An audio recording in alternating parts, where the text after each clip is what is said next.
He also said he had no idea that they would try to keep people from getting out. Here's what he said. Back in July, you said a Taliban takeover was highly unlikely. Was the intelligence wrong, or did you downplay it? There was no consensus. If you go back and look at the intelligence reports, they said that it was more likely to be sometime by the end of the year. You didn't put a timeline out when you said it was highly unlikely. You just said flat out it's highly unlikely the Taliban would take over. Yeah. The idea that the Taliban would take over was premised on the notion that somehow the 300,000 troops we had trained and equipped was going to just collapse. They were going to give up. I don't think anybody anticipated that. They spent $2 trillion over 20 years to train 300,000 troops and equip, 300,000 troops and Afghan soldiers, and they fell in a week. Somebody lying. I want a refund on that $2 trillion. Yeah, I was reading about that. They were saying that at different points that it was usually not the full army and that there was a high turnover rate. So it was difficult and it was trumped up numbers on their end. I don't know what's going on with that. But in addition, Joe Biden talked about, was there a way to withdraw without the chaos that ensued? Because a lot of people were saying that people wanted to end the war in Afghanistan, but they wanted to make sure they did it as safely as possible. And here's what he had to say. What did you think when you first saw those pictures? We have to move this more quickly. We have to move in a way in which we can take control of that airport. And we did. So you don't think this could have been handled, this actually could have been handled better in any way? No mistakes? No, I don't think it could have been handled in a way that we're going to go back in hindsight and look, but the idea that somehow there's a way to have gotten out without chaos ensuing, I don't know how that happens. So for you, that was always priced into the decision? Yes. I'm so confused. He just said that, a Taliban takeover was highly unlikely.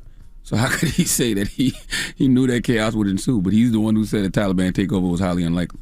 Now, in addition, they are still trying to evacuate people from Afghanistan. There's been a lot of issues. They said so far they have successfully evacuated 3,200 people, and they're hoping to be able to evacuate 9,000 people each day and perhaps even stay longer than that August 31st deadline. Here's what he said about that.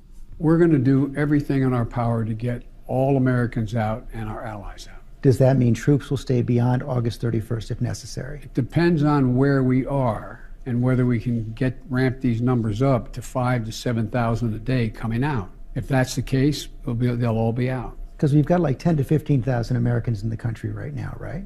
And are you committed to making sure that the troops stay until every American who wants to be out is out? How about our Afghan allies? The commitment holds to get everyone out that, in fact, we can get out and everyone that should come out. All right. Hey, man, I'm not the president of the United States of America, clearly, but in life it's always important to measure twice, so you only got to cut once. And I wonder how, America has 20 years to prepare for something like this, and this happens. Mm-hmm. All right, well, that is your front page news. All right, get it off your chest. 800-585-1051. If you need to vent, hit us up right now. Phone lines are wide open. It's The Breakfast Club. Good morning. The Breakfast Club. I'm dialing. Hey, what you doing, man? I'm dialing. I'm calling you. This is your time to get it off your chest, whether you're mad or blessed. 800-585-1051. We want to hear from you on The Breakfast Club. Hello, who's this? Yo, Big Chocolate the Toe Sucker. It's toe time. How's everybody? You can't say that. That's not going to ever work. It's toe time. It's toe time at the Apollo. Will you please shut up for a minute? Half a brain, Charlamagne. Let me talk. All right, so listen, three half a quick brain, things, Charlamagne. Right? Shout out to the Shrine Nightclub, Foxville Casino. I had a good time last week, and I had a good time. Nick Cannon, good luck with your new talk show next month. And to my pal, Skinny Legs, Hazelnut-looking Negro Envy, I demand an apology right now for not bringing me to your last car show and let me check out the ladies' toes. I want an apology right now. Well, it's a family fun experience, and I do think that you trying to lick women's toes and there's a little disrespectful to the kids there. Yeah, it's called sexual harassment, sir, and sexual assault. We could have put up a tent or something, brother. No. You know what I mean? So we actually have your picture at the front of every door to make sure that you're not allowed in. He just said he wanted to come to your car show, look at women's toes, and pitch a tent. Yeah, what's wrong with you? You agree with me, right, Angie? You should have let me in, right, sister? No. Oh, Brooklyn, I hate you. Peace. Oh my gosh, that was some harsh energy. Hello, who's this? This is Stan, man. Stan, man, what's up, man? Get it off your chest. What's going on with y'all, man? Salute to y'all, too. Hey, Thank look, you, King. the whole thing with Afghanistan, man, I feel like there's no way you could have avoided that chaos that's going on right now, no matter who was the president. You know what I'm saying? If Trump, Bush, Obama, any of them was the president, they would be going through the same thing right now because of the fact that the Taliban never dissipated. They always existed. You see what I'm saying? I agree with you. That's why it didn't make no sense for Joe Biden to say that the Taliban takeover was highly unlikely. There was going to be something, the Taliban was going to do something regardless. Right, regardless. So, yeah, man, that's what I need to get off my chest, bro. But I appreciate y'all, man. Yes, sir. All right, man. Hello, who's this? My name is Stabby Ross. What's up, mama? Get it off your chest. Okay, I'm an artist from Jersey. I'm from Newark and Elizabeth. I did a video in tribute to Charlamagne the God books, Shook One and Black Privilege. I paid $8,500 for this video, and I put a lot of effort into my craft. But I'm a fan of Charlamagne, like a really big fan prior to this. So when I had the opportunity to get his books, I started reading them, and I was like, you know, I'm going to incorporate that into my music and my books. Oh, thank you. My videos that I was going to put out. So I paid the guy $8,500. I'm not even going to say his name, but I paid him $8,500 for the video. And Charlamagne had reached out to someone on Instagram because they had posted a clip of me. And he said, oh, wow, who's that? And they sent it to the guy that shot the video, and he cropped the rest of the conversation and basically cut me off. So this has been weighing heavy on me for, I would say probably about 3 months now that I've, released, have done his video. And he basically tried to just block me from talking to Charlamagne after Charlamagne reached out about me. Well, where is the video, Queen? I want to see it. Honestly, I was just giving up yesterday. I took my video off of YouTube, but I will send it to you. I'm going to repost it. My videos. Send it to me. I'm going to repost it today. You send me your Instagram tags and all that good stuff. I will repost it today because I appreciate you appreciating me. Thank you very much, Queen. Okay, where do I send it to? Send it to go look on my bio and the email on my bio, and you can send it to that. Send it to the email on my bio. Charlamagne, I did already, and you didn't reply. Oh damn! Let me see how. Well, hold on. Let me put you on. Let me put you on hold so I can give you a more direct way to send it right to me. Hold on one second. Okay. Get it off your chest. 800-585-1051. If you need to vent, hit us up now. It's The Breakfast Club. Good morning. The Breakfast Club. Let's go. This is your time to get it off your chest, whether you're mad or blessed. Say it with your chest. We want to hear from you on The Breakfast Club. So if you got something on your mind, let it out. Hello, who's this? It's Armando. Armando. What's up, bro? Get it off your chest, man. Nah, it's just been a long day here at work, man. We're here, me and my coworker Richie. Richie T. Hey, we listen to y'all every night, man, on your guys' podcast, and we listen to you guys every morning. Man, thank you, brother. We appreciate that, King. Yes, sir. Yeah, we work overnight at a grocery store. We have long nights, but y'all keep us going. All right, well, appreciate that, man. What grocery store you work at? Thank you for your hard work, too. No problem. Y'all stay safe. Have a good day. What store you work at? What grocery store you work at? We work for Kroger. Oh, Kroger's. Okay. Salute to Kroger. We all the way out here in Albuquerque, New Mexico. This is where we listen to y'all at. Oh, we appreciate that, man. Yes, sir. All right, brother. Hello, who's this? Breakfast Club. Good morning. This is Paul from Denver. What's up, man? Get it off your chest. Hey, man, I just wanted to experience today that God does exist, that the power of prayer works. My dad had a really big brain surgery yesterday, and everything came through perfect, man. Everything's coming through good. And I just want to thank everybody for the prayers and all the thoughts and everything. So I just wanted to say that this morning, man. Man, I'm glad to hear that about your father, man. I'm sending your father healing energy, man. Sending your whole family healing energy. That's beautiful. Man, you don't know how much I appreciate that, man. Thank you guys so much. And I just wanted to pray blessing, peace, and everything upon you guys. Continue success, because what you guys do for the community is amazing. Well, thank you, brother. Thank you, brother. Lord have mercy. I was wondering if I'd be able to get a signed copy of any of your books, man. I would really appreciate that. I got you. Let me get your information from Eddie. Will get your information and we'll send you something. I'll send you a package. I'll send you Tamika Mallory, State of Emergency. I'll send you a Anita Kopak, Shallow Waters, and I'll send you a couple of mine. God bless you, man. Thank you so much. Yes, sir. Have a good one, brother. You too. Thank you. Hello, who's this? Hi, this is Kim. Hey, Kim, get it off your chest. Well, I'm mad because depression is real. I'm mad that I shook hands with depression. I'm mad because, I just my mother here recently, and it's just like depression is just like wants to be my best friend, and I don't want that. So I'm mad about that. I'm mad that it is real. Have you gone to see a therapist or a grief counselor, Queen? Well, first of all, I'm sending you healing energy. That's number one. But have you gone to see a therapist or grief counselor? I have not. First of all, I didn't looking for a therapist, but it's just like I want a certain type of therapist. I want a Black woman. I don't want, I want somebody who can really identify with me. And there's that one you can't find that around here. So where you from? I stay in Ohio. Ohio. I'm gonna connect you with somebody. I got somebody that you need to talk to. You can talk to my homie, Dr. Alfie Noble. I think she could connect you with somebody. Oh, okay. And also, Charlamagne, I read your first book and I loved it. But I want to know if I can have your Shook one. Yes, absolutely. Shook one is all about my journeys with my therapist. So. Okay. Yeah, I'll definitely send that to you. I'm gonna put you on hold. All right, hold on, okay, Mama? Thank you. Get it off your chest. 800-585-1051. If you need to vent, you can hit us up. Now we got rumors on the way, Yee? Yes, the R. Kelly trial started yesterday, and that is his federal racketeering trial. He's facing multiple allegations of sexual abuse. We'll tell you what happened during opening statements. All right, we'll get into that next. Keep it locked. It's The Breakfast Club. Good morning. The Breakfast Club. It's about time. What's going on? Rumor report. This is the Rumor Report Talk to him. with Angela Yee on The Breakfast Club. Well, R. Kelly's trial started yesterday in Brooklyn. And while giving her opening statements, the Brooklyn Assistant U.S. Attorney addressed his alleged marriage with Aaliyah back in 1994 when he was 27 and she was 15. Prosecutors believe that R. Kelly had learned that Aaliyah had become pregnant and that he was the father, and he then allegedly orchestrated a plan to marry her so she could avoid testifying against him in court. Now they're saying that R. Kelly is said to have bribed a Chicago official to get a fake ID for Aaliyah. And authorities say the marriage certificate listed her age as 18. The marriage was then annulled a year later.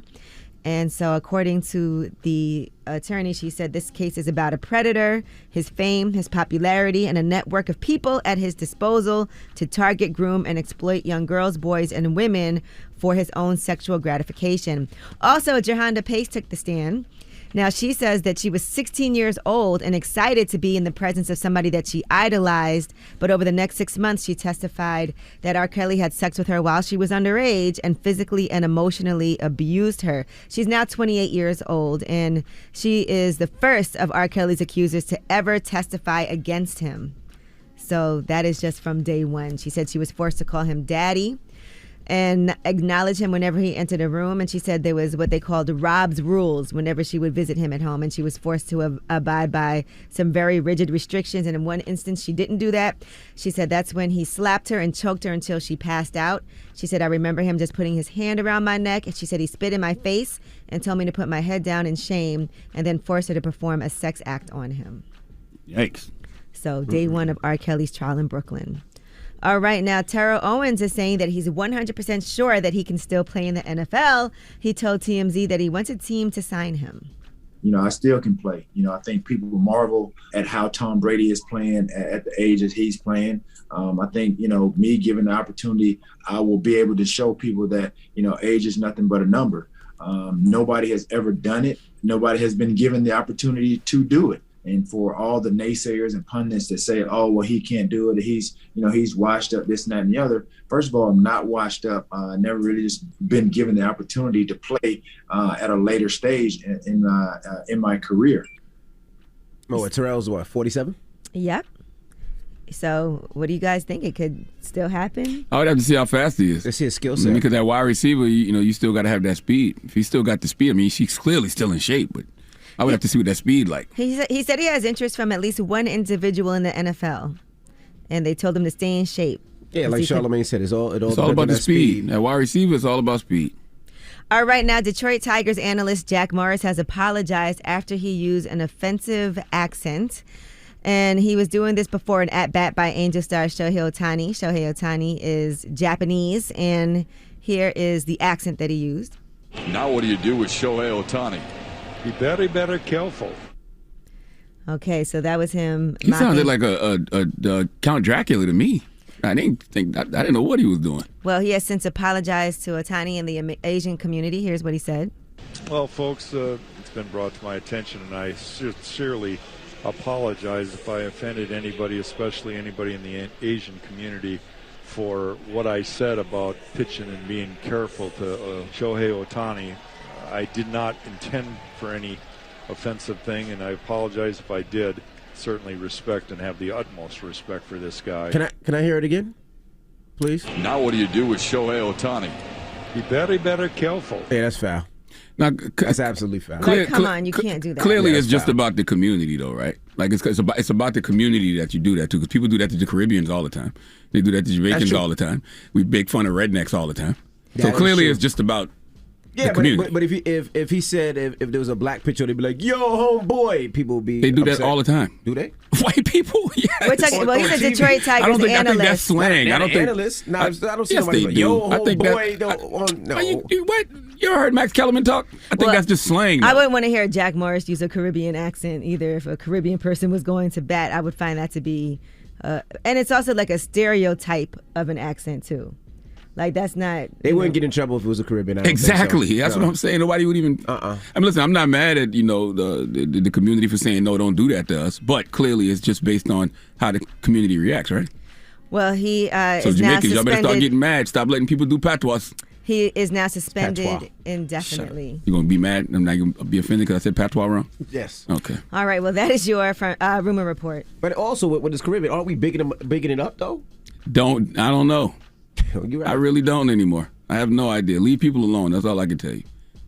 Stick to whatever your thing is, and stay in that lane, because you just never know when you're gonna offend somebody. That was foul.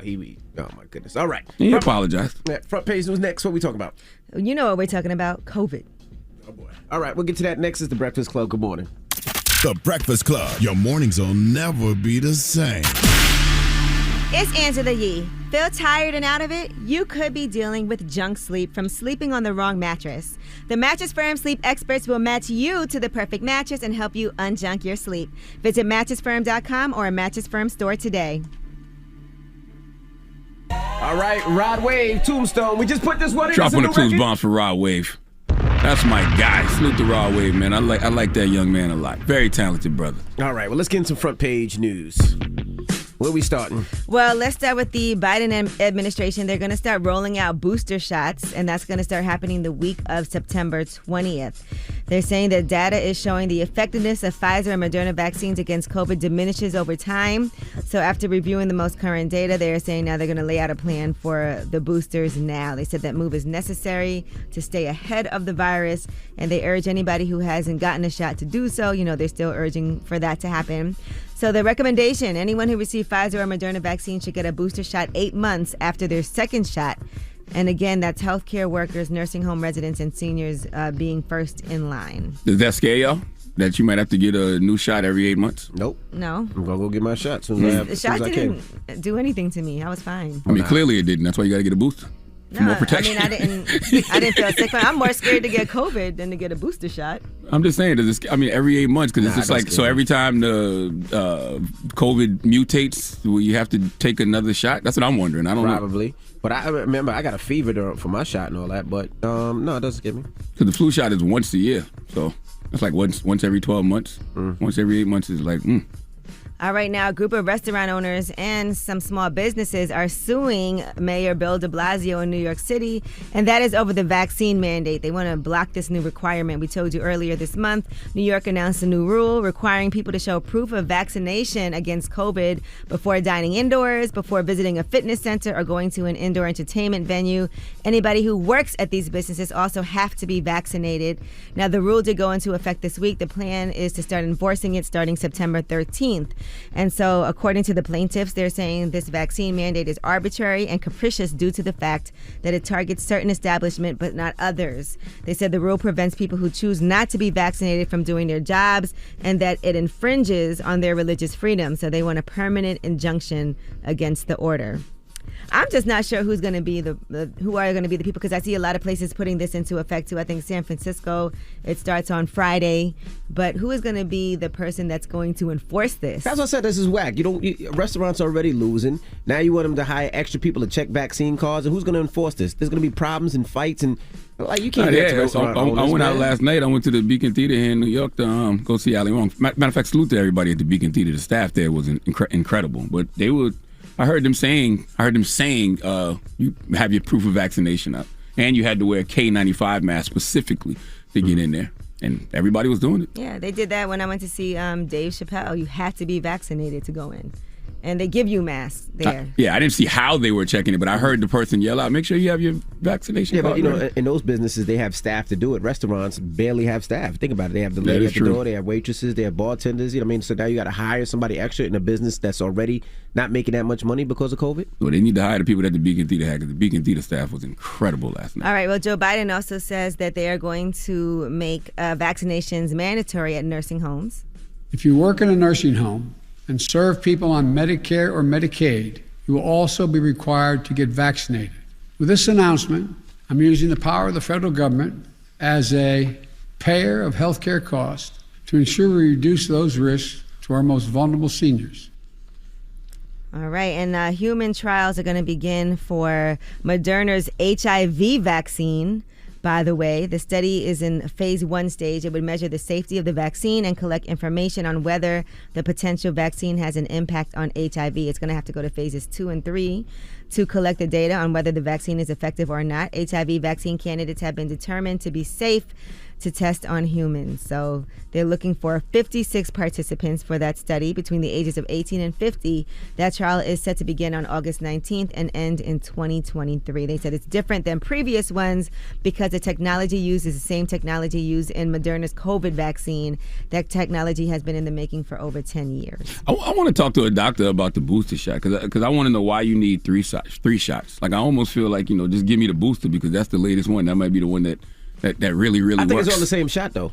It is? Yeah, because when you take the first shot, it's, I believe, the same as the second shot. This is exactly why I want to talk to a doctor. Yeah, I don't need no mites or maybes. I need to actually know. It's the same as the second shot, because I always wondered how come the first shot does this to you. You're fine with the first shot, but the second shot puts a lot of people on their ass. So what's the third shot do? Does it make everything come back? That's why they call it a booster? It boosts back up what you already got in your system? I need to talk to a doctor. Well, what they're saying is the effectiveness wears off from the first 2 shots. So after you take the second shot, they said 8 months later, it's showing that it's not as effective over time. So why do I need the 2? If I've never had the 2, why can't I just start with the booster then? They're all the same, I think.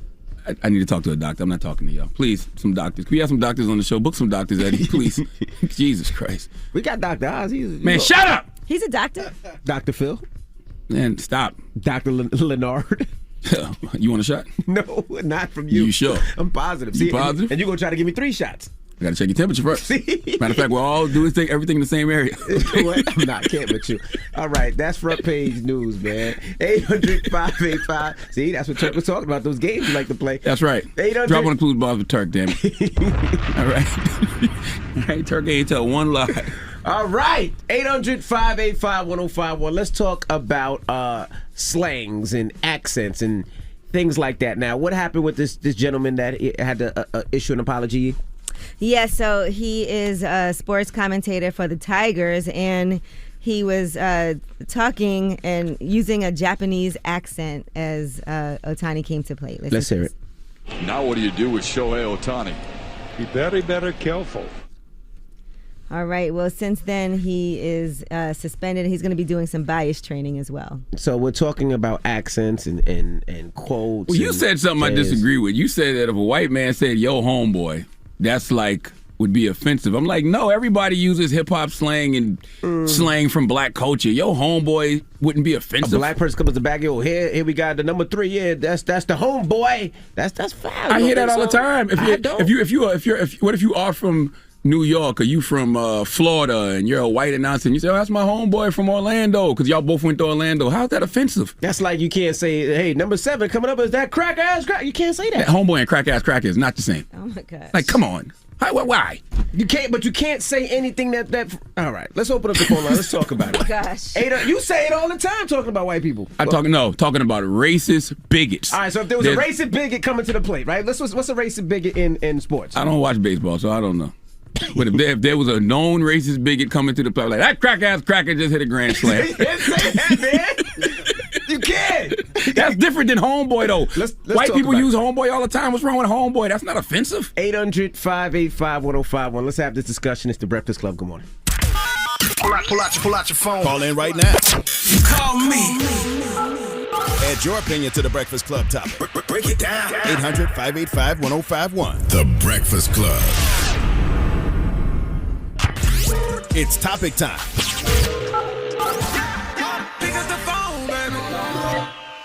Call 800-585-1051 to join into the discussion with the Breakfast Club. Talk about it. Morning, everybody. It's DJ Envy, Angela Yee, Charlamagne the Guy. We are the Breakfast Club. Now, if you're just joining us, we're talking about accents and slangs and things of that nature. Now, is it offensive? Is it offensive? What's the guy's name that had to apologize? Jack yesterday? Morris. He's a Detroit Tigers analyst. He apologized on air last night after he used an offensive accent that while Shohei Ohtani, who's Japanese, was at plate. Now what do you do with Shohei Ohtani? Be very, very careful. Now, by the way, Shohei Ohtani said that he wasn't offended. That's another thing. So who got offended then? Why did he apologize? Why did he apologize? I mean, the Asian American Journalists Association Sports Task Force said they were disappointed and disturbed, and there were a bunch of people that were not happy with it. But Ohtani personally was not offended. Yeah, I'm not mad at any community for standing up and saying don't play with us like that. But does every community get that license? Because if that's the case, Jamaicans, boy. Caribbean people, period. Especially Jamaicans, though. Jamaicans, y'all got a big case. Nobody should be using patois. All right? Patois. Whatever. Okay? Nobody should be doing that because people do that to y'all all the time. Irish people, they get mocked all the time. And rednecks, Lord have mercy. What culture is that? But it only seemed like only certain communities, there's a problem with certain communities because, like you just said, you just named a bunch of them that nobody complained. Because it's not, because it, okay. In the statement, they said, in his analysis, would Morris have used an accent for an African-American player, a Hispanic or a Latin player, an Irish or Italian player? Morris, a member of the Baseball Hall of Fame, should be held to a higher standard while serving a regional and national audience. Italians, too. Italians that people mimic Italian accents all the time as well. And they do it all the time. Nobody says anything about it. And to be honest with you, I didn't even know that was an Asian accent. To me, he sounded like Count Dracula. He sounded like a cartoon character. I didn't think he sounded... I don't know what an Asian accent sounds like. It's a stereotypical Asian accent when they do that, where they drop the R and replace it with an L. I didn't know that. Mm-hmm. So that's like... It's not like a gang thing, is it? Like how the Bloods don't say C words? No, you idiot, man. Oh. He said that's like a gang. I don't know. I'm asking.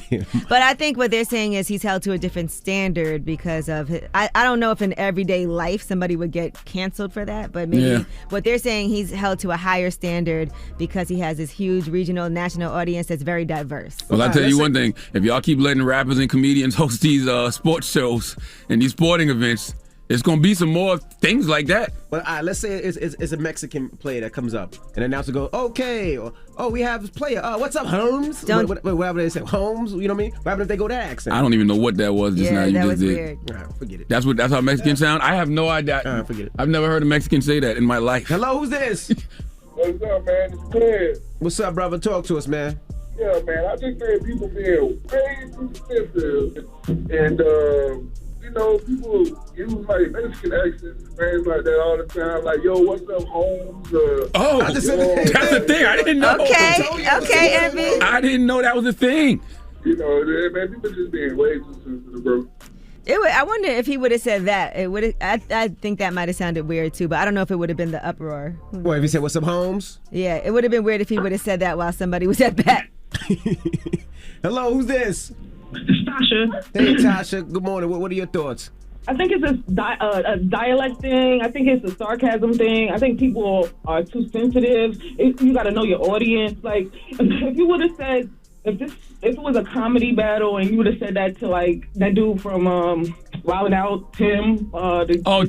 Tim Delgado. That's my guy. Salute to Tim. Yeah, you would have said that to him. He would have cracked up. He would have started laughing. You would have banged. He would have said some stuff about you. Like, everything is getting a lot of sensitive. Like Marlon said, we just got to start laughing at each other again. Our differences, our similarities, and like just get over it. And intention should matter too. Like if I'm not being malicious, if I'm not trying to hurt your feelings, if I'm just having some fun, like what's the problem? Right. Like it's all too much. It's all too much now. But the problem is you don't know what hurts anybody's feelings anymore. That's the problem. You don't know what hurts anybody's feelings anymore. That's right. Especially y'all want us walking around here, everybody wearing the same colors and no emotion about nothing. No laughter, no sadness, no nothing, no anger. What was that? Yeah, she got angry. Yo, pit bulls everywhere are offended. You just, well, how dare you mimic a pit bull like that just now, man? All right, how dare you? Woof. All right. The Pit Bull Association of America is going to be outside protesting your job. Charlamagne, you gonna stop saying you New Yorkers? That's right. I'm not you New Yorkers. Yeah, what does that mean, you New Yorkers? You know what you New Yorkers mean. By the way, New York is the perfect example because everybody in New York sounds the same. Puerto Ricans, white people, black people. So who are y'all mimicking when y'all do that? What you mean? Who? Who what? Because you can say a white New Yorker sounds like a black New Yorker and say the white New Yorker is imitating black people. Don't necessarily sound like a black New Yorker. Are the Latino New Yorkers that use the N-word. Like, what's up with that? I don't know. It's exactly. I mean, Latinos are like black to us. We grew up with each other, so we. But I don't know that dialect is always about race too. You could be a white Jamaican or an Asian person that's Jamaican. So how do you know that sports announcer ain't part Asian? He just did that all of a sudden out of nowhere. How you know he's not part Asian? Talking that way the whole time. What if he does a DNA test? I'm serious. What if he does a DNA test and he's 20-30% Asian? Does he have the license to do that? No, my point is that you can grow up in Japan and speak Japanese and not be Japanese. Like you know what I'm not be Asian.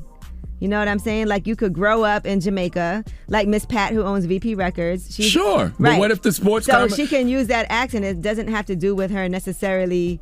It's not that she's making fun of an accent. If you grow up speaking a certain way and a certain I'm just saying, dialect. What if the sports commentator was 30% Asian? I don't. And he grew up believe that around he Asians. is. I don't know. I'm just saying. I mean, he apologized. I think it'd be fine. I think. I don't know. I don't know either. That's all I'm asking. All right, 800-585-1051. Let's talk about it. Are these things racist? Is it fine? Is it just slang? Let's talk about it. It's the Breakfast Club. Good morning.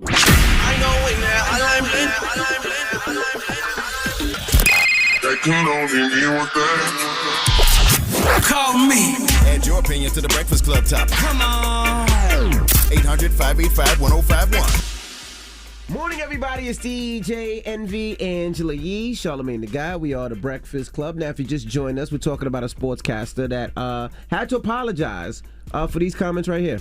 Now what do you do with Shohei Ohtani? Be very, very careful. That's Detroit Tigers analyst Jack Morris. Mm-hmm. So we're asking, what are your thoughts? We have a lot of people on the line. Hello, who's this? Charlamagne. Hey, good morning. Hey, Charlamagne. Good morning. Good morning. What are your thoughts, Mama?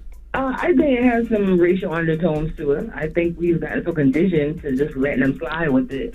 So it just doesn't affect some of us. But if they did say something that was like, I guess geared to some Afro slang or whatever, we'd be all, thinking like, who are we playing with? Now, look here now. You calling from the 843. That's clear. Okay, that's Kai here to Geechee all through you.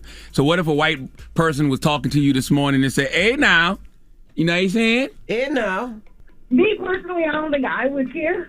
But yeah. I don't know. I don't know about anyone else. You want to box him in the mouth? Don't. Now relax. Don't see. Now you're being disrespectful. How am I being disrespectful? Now the Geechee Association of America gonna be outside your front door for disrespecting our culture. Okay, you watch yourself. If it was somebody I knew, I probably would tell him, don't get boxed off now. Don't get boxed off now. I don't want to get boxed in my mouth.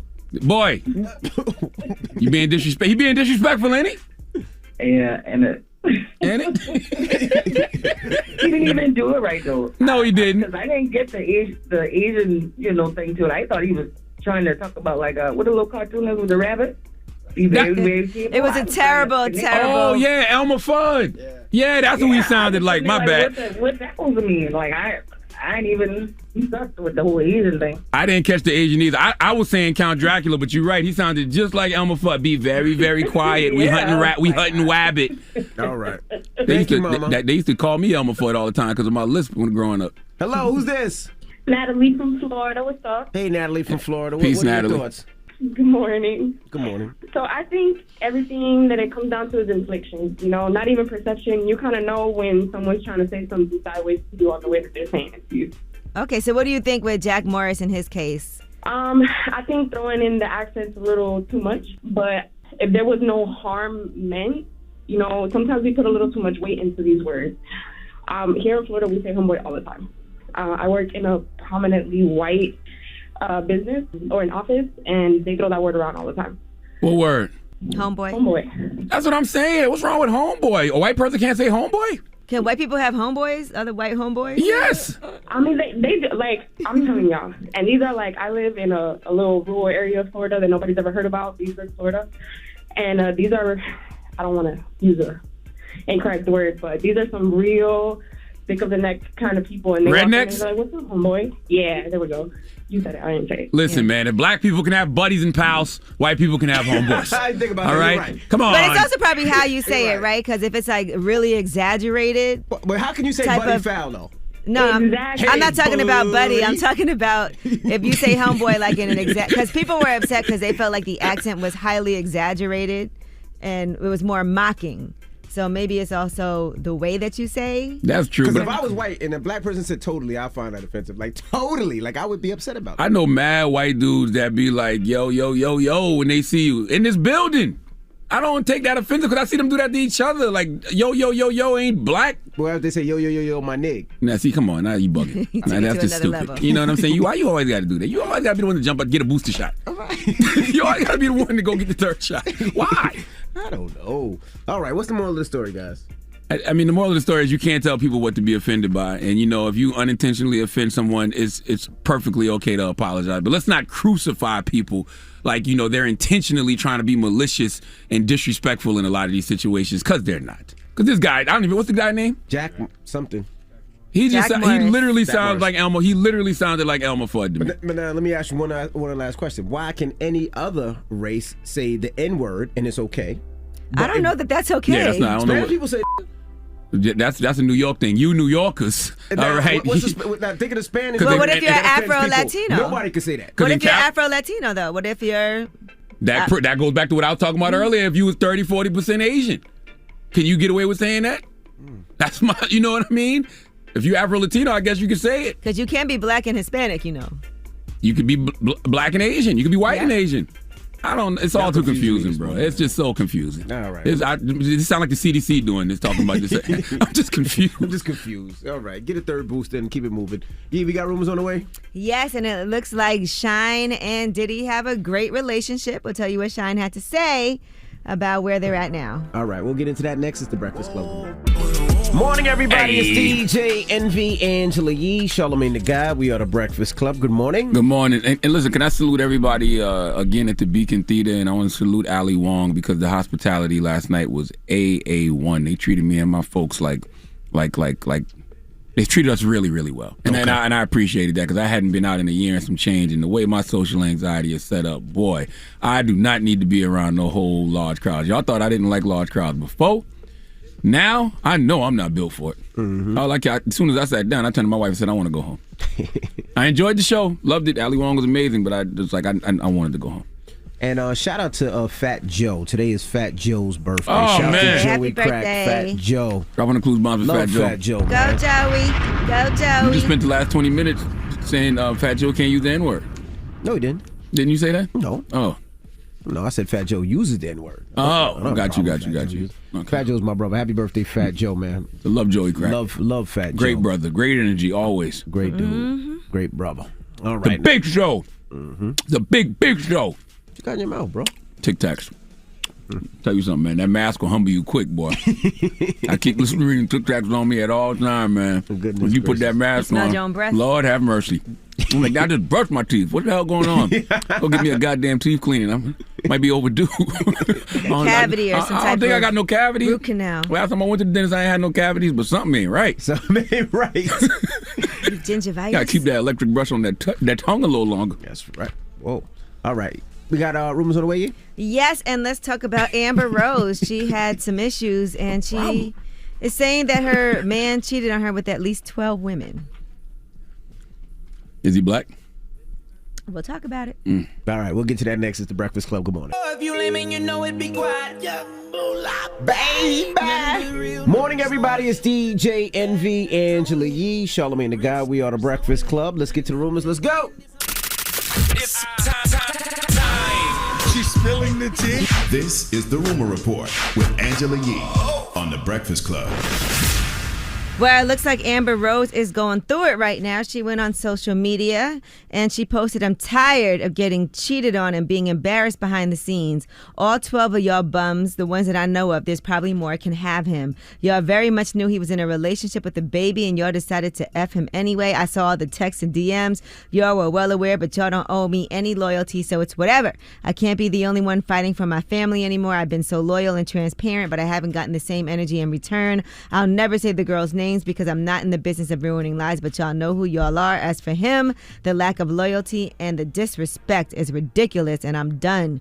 Then she posted, "My raging narcissistic mom can get the F out of my life too, on my kids. I'm tired of being mentally and emotionally abused by people that I love. I've been suffering in silence for a long time, and I can't take it anymore." So what's the allegation? Her boyfriend was cheating? Yeah, so her youngest child's father, Alex Edwards, and he is Def Jam A&R. He's being accused now of cheating on her with at least 12 women. And she said, well, actually, he's already commented on it, by the way. He went on with Big Von, and here's what he had to say about what went wrong. I mean, she texted me, like, if I apologize publicly and all this like, she loved me and but I don't want to keep doing that to her. I know that I could give her, like, a good solid 6 months and just really, like, deprive myself of my true nature for as long as I can take it, but I don't want to live like that. Salute to the legendary Big Von, by the way. Dropping the clues bombs for Big Von. Okay? And I know I'm old because that sounded exhausting. I wonder if that's how old athletes feel when they watch sports. Old players look at somebody playing the full game and they're like, damn, I can imagine how tired he is. That's how I feel hearing about that brother allegedly being with 12 different women. That's yeah, their son is about to be 2 in October. So, that's, I guess, what the situation is. He wanted to keep on doing what he was doing, and he couldn't do an open relationship because when that came up, here's what he said. Did you ever think about just asking to have, like, an open relationship? I mean, it sounds cool, but then I also don't know how I would feel if she was like, "Hey, so I know you went out yesterday and you was with Tisha and I'm going to go out tonight with so-and-so. You going to watch the baby?" I don't know how I would feel to keep it 100 with you. So he wants to do what he wants to do, but he wants to make sure she doesn't see other people. Hey, so, man, to each his own. I just, that's just not the lifestyle I choose to live no more. It's just too exhausting. 12 women is a lot. Yes, indeed. How do you have time? You don't. I mean, that's how you got caught. You just don't. It's impossible. It's impossible. It's just you just don't have that kind of time. But I do respect the fact, if you do feel like that as a man, even if you feel like that as a woman, just let the other person know. And let the other person make a choice on whether or not that's the situation they want to be in. Because there's a lot of people that's doing that Polynesian sauce relationship thing nowadays. Yeah, I guess she saw the texts and DMs, and that's how she found out. So I don't know if this was a situation where he told her or if she found out and then he had to admit it. Who knows? It's mad random that he would do an interview and just be like, yeah. Yeah, why you do an interview about it? I don't know. What's it called, though? What's it, Polynesian sauce? What is it? What sauce? You talking about from Chick-fil-A? No, man, when you have more than one person. More than one wife. Oh, polyamory? There you go. It's a lot of people into that nowadays.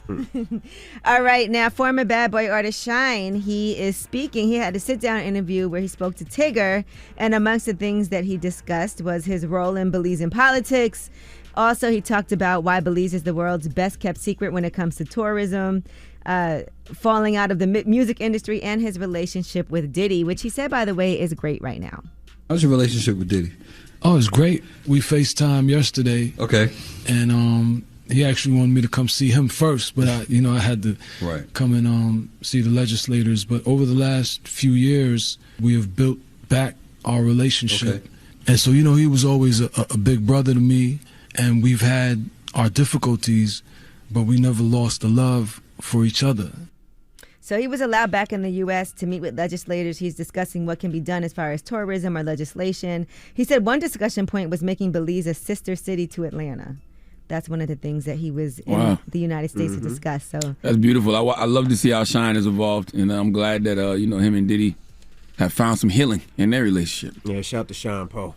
All right, now Kanye has revealed that there is indeed going to be a third Donda listening party. He posted it on his Instagram page with a flyer that says Donda Soldier Field 8/26/21. The show starts at 9 p.m. Central and it goes on sale tomorrow at noon. I'm not mad at it. I think everything that Kanye is doing around this album is phenomenal. I mean, the album is named after his mom, right? So everything has to be right. You want to make sure that the music is flawless. You want to make sure that the anticipation is right. You did 2 listening sessions in Atlanta where you was born. Now you're taking it to Chicago where you was raised with your mom. I love it.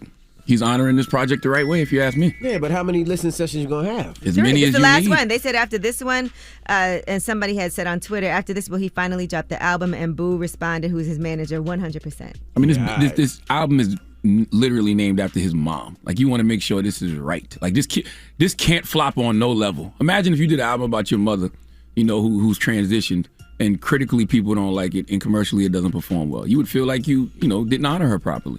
So I respect it. I respect the way he's moving with it. All right, well, that is your rumor report. All right. Who you giving your donkey to, Charlamagne? Oh, man, 4 after the hour. Let's talk about narcissism, shall we? We need Sheriff David Morgan to come to the front of the congregation. We'd like to have a word with him. All right, we'll get into that next. It's The Breakfast Club. Good morning. The Breakfast Club. Your mornings will never be the same. Hey, what up, y'all? It's DJ Envy. And our friends at Samsung have something big brewing over there. And I think it has to do with the new Samsung Galaxy. They keep saying, are you ready for this life? Not sure what it means, but come August 11th, we're all gonna find out. Learn more at Samsung.com/reserve. Make sure you tell them to watch out for Florida, man. The craziest people in America come from the Bronx and all of Florida. Yes, you are a donkey. A Florida man attacked an ATM for a very strange reason. It gave him too much money. Florida man is arrested after deputies say he rigged the door to his home in an attempt to electrocute his pregnant wife. Police arrested an Orlando man for attacking a flamingo. The Breakfast Club, bitches. Donkey of the day with Charlamagne the God. I don't know why y'all keep letting him get y'all like this. Well, donkey of the day for Thursday, August 19th goes to former Sheriff David Morgan. David Morgan is a former sheriff in Escambia County. Where is Escambia County? Well, if you heard the donkey of the day intro and if you guessed Florida, you're right. Okay, if you guessed Florida for 300, Alex, you are correct. Sidebar, since it's not LeVar, it will always be for Alex. Those are the rules of life. I just follow them. Now, what does your Uncle Charla, Brother Leonard, always tell you about the great state of Florida? The craziest people in America come from the Bronx and all of Florida, and David Morgan is no exception. Okay, now we all know people in Florida move to the beat of their own drum, but sometimes there are things in Florida that we all can relate to. And today, in the case of David Morgan, we can all relate to narcissism. Can we talk narcissism? We all know a narcissist, right? What is narcissism? All right. The dictionary defines it as an excessive interest in or admiration of oneself, involving a sense of entitlement, a lack of empathy, self-centeredness. It is an actual personality disorder, people. It makes the person have a sense of grandiosity. Okay, a need for attention and admiration. Did I say a lack of empathy? I think I did. Scary thing about narcissism is it often accompanies other personality disorders and can be difficult to treat. There are 9 signs of being a narcissist, but let's focus on 2 in regards to David Morgan. Grandiosity, okay, exaggerated sense of self-importance, feeling superior to others, and that one deserves special treatment. Feelings are often accompanied by fantasies of unlimited success, brilliance, power, beauty, love. An excessive need for admiration, must be the center of attention, okay? Yeah. Why am I talking about narcissism in the case of David Morgan this morning? Well, let's go to WEAR for the report, please. Documents obtained by Channel 3 show the plan was to have a 6'4" statue of former Sheriff David Morgan here at the memorial in front of the sheriff's office. But according to current Sheriff Chip Simmons, that is not going to happen. The life-size statue depicts Morgan in a sheriff uniform while standing in a saluting stance. A purchase order from Randolph Rose Collection in New York shows it's one of 3 statues the former sheriff ordered in April of 2020 for a price tag of $75,000. And copies of the checks paying the bill show the money came from the sheriff's office general fund account. A statue of former Escambia County Lieutenant Jason Potts and a canine were also created. Sheriff Simmons says those are generic enough that they may still be displayed. As for the recreation of former Sheriff Morgan, it's being held in storage for now. Sheriff Simmons tells us he only learned of the statues earlier this year, and he tried to cancel the order, but it was too late. Maybe you missed it, but Sheriff David Morgan actually spent taxpayer dollars to get a statue built of himself. I had no idea that getting a statue was up to you. I really thought statues were earned, not bought. Now, I'm not talking about, all those racist, bigot, cracker statues like John C. Calhoun and Robert E. Lee. I'm talking about statues of great American patriots like Denmark Vesey and Martin Luther King Jr. and Shaquille O'Neal and Michael Jordan, Asia Wilson. These are people who have earned statues through activism, athletics. My point is, I thought you had to do something to get a statue. Okay, to buy a 6'4" statue of yourself and to tell people that you intended to stand it directly in front of the main entrance of the agency's headquarters as part of its monument to fallen officers. I have one question. Who asked for that? And the fact you use taxpayer dollars to feed your ego, David Morgan, is there really such thing as leadership in America? It's like the people we have in positions of power locally and federally only care about themselves. What happened to being public servants? Okay, servants of the public. There's no way a human like this was ever about the people. It's impossible. Now, current Sheriff Chip Simmons had this to say about former Sheriff David Morgan. Listen. You don't typically make a statue of yourself and have the taxpayers pay for it. I think this is a bit of a waste of money. I think it's a bit brash. I think it has an air of narcissism to it. Maybe we can have it melted down and make use of it. A brash, narcissistic waste. I would not want a statue of myself unless I earned it and the people gave it to me. There's a quote, and the quote is, there has never been a statue erected to honor a critic. So I'll never get one, but I don't even know how that applies to this situation. I just wanted to say there's never been a statue erected to honor David Morgan either. But Dave Morgan, being the narcissist he is, decided to erect a statue honoring himself. And that is worth some critique. Please give David Morgan the sweet sounds of the Hamiltons. Oh, now you are the donkey of the day. You are the donkey of the day. Yeehaw. All right. Well, thank you for that. Now, guys, we work here. We're the Breakfast Club. Yes, sir. Right? Yeah. We're in the Radio Hall of Fame. Correct. If there was something to, honor us here at the station, what would you want it to be? A check. A check? we get those, but like a plaque, a statue. What would you want? I'll take a statue. A statue? Okay. Would you want like a group statue, or you want it to be like individual? Group statue, the Breakfast Club. Got you. True. True to size. So you about 5'2", me 6 foot, and ye 5'5". So I think I would want to be like a water fountain, like a drinking fountain. You know what I'm saying? Like a fresh water drinking fountain. But I would want it to be an envy only drinking fountain. This feels narcissistic. So wait, I don't know if it's just me. Let them go. So where's the water come out when people drink? What's wrong with you, man? All right, up I next, knew you was going to ask me that. Ask Ye. I knew you was going to ask me that. Use your imagination, Rashawn. Use your imagination. 585-1051. If you got questions for Ye, call her right now. Again, Ask Ye is next. It's the Breakfast Club. Good morning. What you want to know? Baby mama issues? Need some words of wisdom? Call up now for Ask Ye. 800-585-1051. The Breakfast Club. Come on. Need relationship advice? Need personal advice? Just need real advice. Call up now for Ask Ye. Keep it real. Morning, everybody. It's DJ Envy, Angela Yee, Charlamagne the Guy. We are the Breakfast Club. It's time for Ask Yee. If you need relationship advice or any type of advice, you can call her, 800-585-1051. Hello, who's this? Hello, this is Derek from Brooklyn. Hey, What's up, Derek? Brooklyn, let's go. What's up, guys? So my question is, where do I find the man? The modern day is not working. Grindr, Tinder, nothing is working anymore. A couple of things I want to say. Grindr and Tinder, are those free dating apps? Yeah. Okay, I just want to say, when you want to date, I think sometimes certain dating apps that are free, a lot of that is a lot of hookups. But if you're trying to find a man, are you trying to find like a relationship? I don't know, whatever comes, shop, the baller, basketballer, footballer, any kind of baller, we want a baller. Okay, so you just want to ball out. So you're not looking for a real relationship. You're just looking to have a good time. Yeah, pretty much. Okay. I just feel like I can't get any, play. So tell me so you're just looking for a baller. So you're just looking to have a good time. A piece of eye candy, something to do, take me out, stuff like that. Do you want to stay on apps or would you rather meet people in person? Mainly in person. Okay.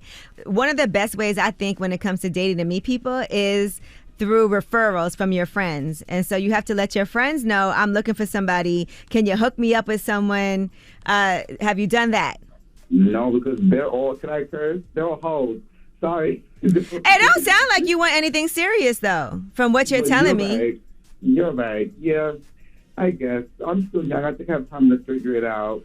Yeah, I think it sounds to me like you're just trying to have a good time. And, it is still a pandemic, so people not outside like Envy says they are, especially in New York with all of these restrictions that we have going on. But I do think that, in a limited capacity now, in a safe way, with your mask on and social distancing, you have to put yourself out there and go to events.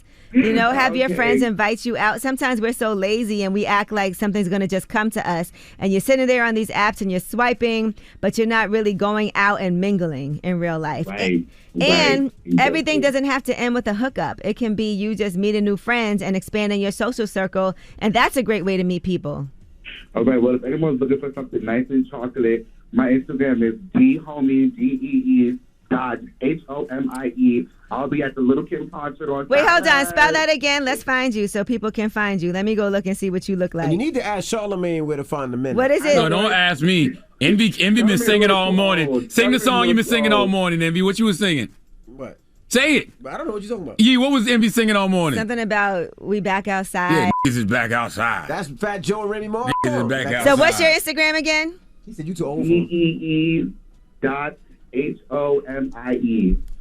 Okay. All right. So everybody look for Derek there. He's going to be at the Little Kim concert. Why don't you come up with Trav? Derek, you said I was too old? A little too old. I don't think you guys in my age range. I don't know.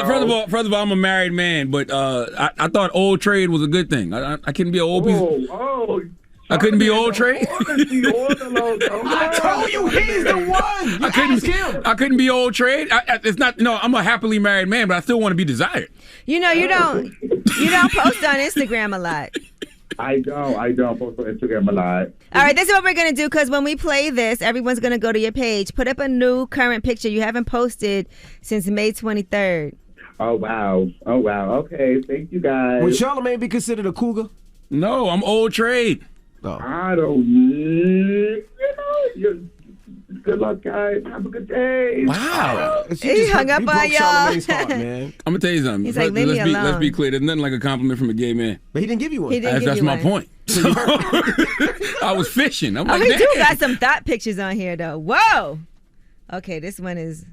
Okay. All right. Ask Ye, 800-585-1051. If you need relationship advice or any type of advice, call her now. It's The Breakfast Club. Good morning. Get some real advice with Angela Yee. It's Ask Ye. Morning, everybody. It's DJ Envy, Angela Yee, Charlamagne the Guy. We are The Breakfast Club. We're in the middle of Ask Ye. Hello, who's this? Hi, my name is Jasmine. Hey, Jazz. What's your question for Yee? So I have a boyfriend. We've been together, it'll be a year in November. And I had a best friend that I lived with. And last month she moved out because she felt like he was overweight too much. Okay. Even though I put him on a schedule because she's already told me before that he's over too much. So, I just thought, okay, maybe you come over like every other day or like twice a week or something like that. But it was still too much for her. So she moved out and we have not talked since. Wow. All right, so a couple of things here. Why did you ever go to his place, or he only would come to your place? He was actually still living with his parents.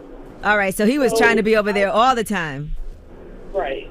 And that's hard when you have a roommate, because my old roommate, when I used to have one, she used to let her boyfriend come, and he didn't live in the country, so he would stay with us for like months at a time. But we lived on different floors, so it wasn't so bad. But I can appreciate that you try to put him on a schedule, but every other day is a lot for somebody. To have another guest in the house, and especially she did express herself to you. Have you reached out to her since she moved out? Yes and no.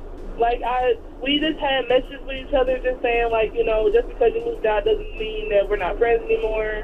You know, we're still gonna be sisters. But after she moved out, it was just nothing. She probably a little irritated. Like, I would be annoyed if I had to move out because we had our relationship one way where we had an apartment together. You didn't have a boyfriend at first. And it's also kind of awkward. Like, y'all had to share a living room and everything and a bathroom. No, living room, yes, bathroom, no. Okay. Yeah, I think you should make more of an effort to not just text her, but like plan to get up together, be understanding of how she felt. You know, it is your space also, so of course you're allowed to have your boyfriend over. But I think she was very honest. You know, this is not working for me. This is not what I signed up for. And, you know, therefore she moved out. And you guys should really just get together. And I think that's up to you to make that move. Like, ask her if you could take her to dinner. Okay. You know, instead of waiting for her to come to you, because I think she was open with how she felt. She took action for something that she didn't like. She didn't have an attitude, right? Oh, yes, all the time. Oh, she did have an attitude. Yes. Can you understand? You said, could I understand why? Yeah. I mean, yes, I can. I guess I don't know. I guess I'm just so used to just doing whatever I please. And so when I, like, changed up the schedule to how much he comes over, I thought it fixed it. But like you said, every other day is a lie, now that I think about it. Right. I think just be a little more understanding to her and how she felt about the situation. Reach out to her. Take her to dinner, you know, on you. Just so you guys can iron things out. And look, you fell in love with somebody. It is what it is. It isn't what either one of you anticipated. It's not like you could go to his place because he lived with his parents, you know, so it kind of wasn't fair to her. Right. So acknowledging all of those things, now you guys are in a different space, but you all should be able to rebuild your friendship. But I think it's a communication thing. You got to reach out. You got to kind of acknowledge that you see how she felt. And, you know, it just was a bad situation. You fell in love. You wanted your man to come over all the time, understandably so. But then you had a roommate that wasn't happy with that living arrangement. Okay, I'm going to try it. Okay. And don't be cheap. You. Make sure you get her some good drinks and everything. Y'all can, you know, you guys can iron this out. Okay, thank you. No problem. All right, Ask Yee, 800-585-1051. If you need relationship advice or any type of advice, you can call Yee. Now we got rumors on the way. Yes, and let's talk about that interview, Draymond Greene and Kevin Durant. It came out yesterday for Bleacher Report's Chip series, and they sat down together and discussed KD's decision to leave the Warriors. We'll tell you what was said. All right, we'll get into that next. It's The Breakfast Club. Good morning. The Breakfast Club. Listen up. This just in. All the gossip. The Rumor Report. Gossip. With Angela Yee. It's the Rumor Report. The Breakfast Club.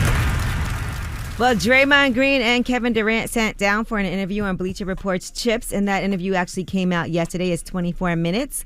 Now, one thing they did discuss on there was their infamous argument and how come Draymond asked Kevin Durant about him leaving the Warriors after that. How much did our argument against the Clippers drive you to ultimately lead the Warriors? It wasn't an argument. Steve Kerr act like it didn't happen. Bob Myers and tried to just discipline you and think that would put the mask over everything. I really felt like that was such a big situation for us as a group. The first time we went through something like that, we had to get that all out. I remember watching The Last Dance, and when Scotty didn't go into the game, the whole team said, Scotty, that was up that you did that. We needed that. All right, in addition, they talked about the suspension that happened after the argument. They tried to tell me, you need to apologize. And I told them, I'll talk to Kay, but y'all aren't going to tell me what I need to say. Mm-hmm. And so we met the next morning, and they said, all right, you ready to apologize? And I told them right then and there, I said, y'all about to this up. I said, the only person that can make this right is me and Kay. And in my opinion, they it up. I think so too. They told me right then and there, like, we're going to suspend you for this game. I laughed in their face, literally laughed in their face. For not apologizing. All right, now also in this same interview, he asked Kevin Durant about having kids or not having kids. That's a big commitment, and I always felt like I was just really zoned in on my work. And eventually I do want that, but the older I get, I think is the better, because I'm maturing more, knowing myself more, understanding my situation a little bit more. So if I were to invite someone in or combine my life with another person, you know, it'd be perfect at this time, as opposed to me 10 years ago. I wouldn't know what to do. Do you ever worry that the longer you wait, your kid won't understand who Kevin Durant is? I'm glad he won't understand, because I don't want him to have to feel like he's pressured in this bubble to do what I did, you know? I wonder how the front office of the Warriors are going to feel about Draymond having that conversation and saying those things about them. Personally, I respect it. I think players have the right to criticize the front office and let executives know when they effing up. In fact, I think players should do that, and front office executives should listen, because they don't know the culture of the players like the players do. But let's think. When the last player came up here or did some press about Andre the Iguodala? organization, what happened to him? He's back with the Warriors now. I know what happened to him at that time. They traded him, right? I don't know if they traded him. He was a free agent. I'm not sure. They traded him? Yeah, they traded him. He's back now with the Warriors. He's back, right? But this is all in retrospect too, like looking back at a time when this happened, so you can explain, you know, what the real issue was. It wasn't really with each other. It was the really executives. and so that's something executives should pay attention to and listen to. I think executives that don't listen to their, players, executives that don't listen to their employees are executives that are destined to fail, because they will never know the culture like the people on the ground. I agree. All right, well, since we're talking about the NBA, let's talk about Carmelo Anthony and a big what if.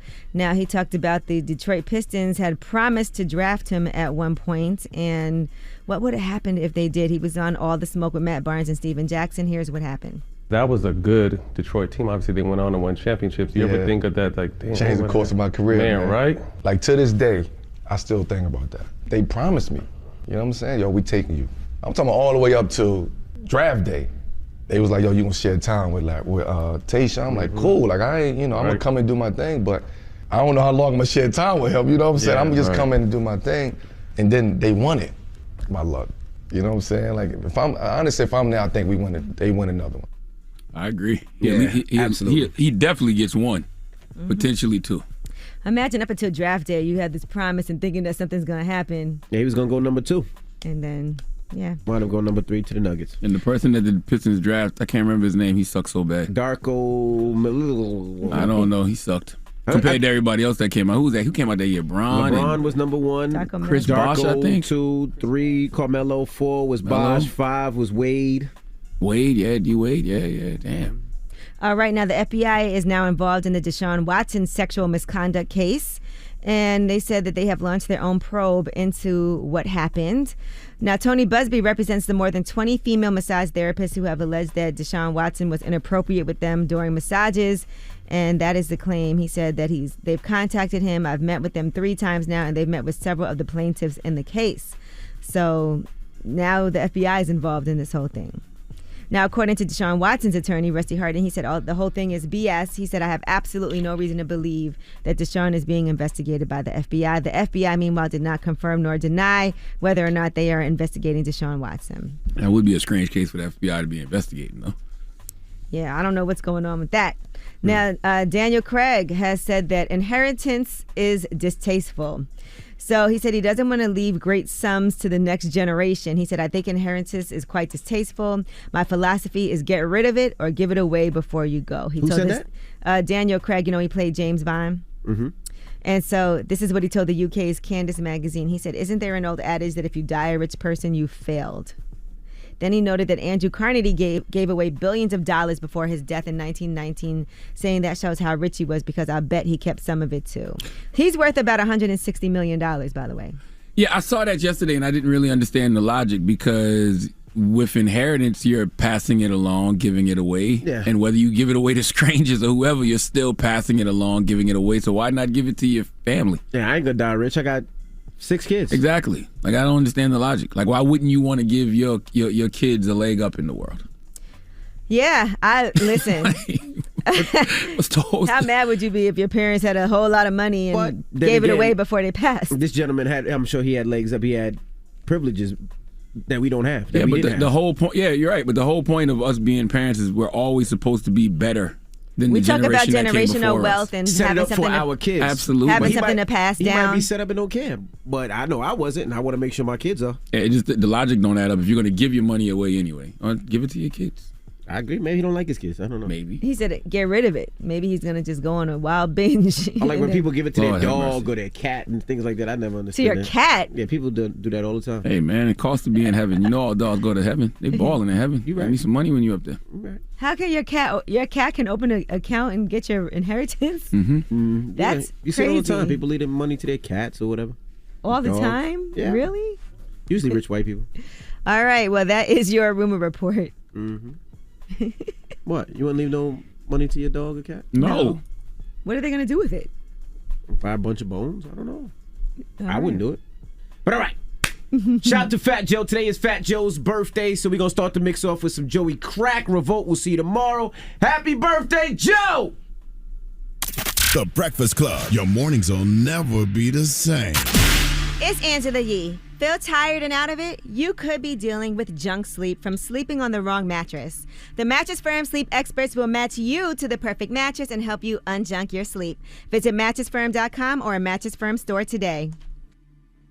Morning, everybody. It's DJ Envy, Angela Yee, Charlamagne the Guy. We are the Breakfast Club. Yes, and it is a Thursday, getting ready for the weekend. And don't forget, next weekend is Angela Yee Day. So that's happening on Saturday. It is definitely a Caribbean theme again this year with soca, dance hall, reggae. So it's going to be a really good time. And I'm going to start announcing some of our amazing performers who are going to be there. But it's all free, family fun. Yeah, and also shout out to everybody in Detroit and Miami that's been supporting Coachella.